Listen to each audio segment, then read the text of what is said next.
tere, hihi!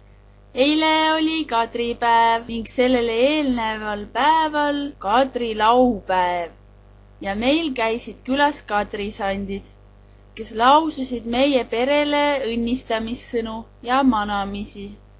Nad tulid maskeeritult laulusaatel, viskasid meile vilja ja usutlesid meid.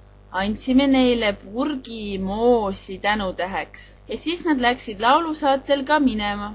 Koos kadrisantidega õppisin ma uue laulu ära. Laske sisse kadrisandid, kadrikuu, kadrikuu, kadrid tulnud kaugelt maata, kadrikuu, kadrikuu, kadriküüned külmeta see, kadrikuu, kadrikuu, kadrivarba valuta see, kadrikuu, kadrikuu, läbi sohu soppa sappa, kadrikuu, kadrikuu, läbi ruuroppa rappa, kadrikuu, kadrikuu, läbi vii voppa voppa, kadrikuu, kadrikuu, laske sisse, kadrikuu, kadrikuu. Lähen ja küsin ema käest järele. Ema, kallis Marike, kes need kadrisandid on ja mis päev see kadripäev on? See on seotud hingede taas saabumisega. Tulevad need ju kaugelt meie juurde. See tuleneb ajast, kui kerjusmungad käisid mööda maad ande kogumas ning sõnusid tihti sanctus, mis ladina keeles tähendab püha. Kadrisandid ongi siis pühad kadrid. Aga mis püha see siis on?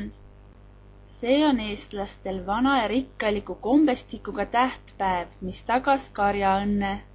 Mina tahan ka oma karja, väikest kutsat ja väikest lammast. No esialgu võid sa endale mõne loomakese õmmelda. Siis vaatame, kuidas sa tema eest hoolitsed. Räägime veel isaga ja vaatame, sest loomad vajavad palju rohkem tähelepanu. Järgmine aasta lähen kindlasti ise ka katri jooksma, aga seni loodan ja unistan, et selleks ajaks on mul oma väike kutsa, kellega joosta. Peegliplik.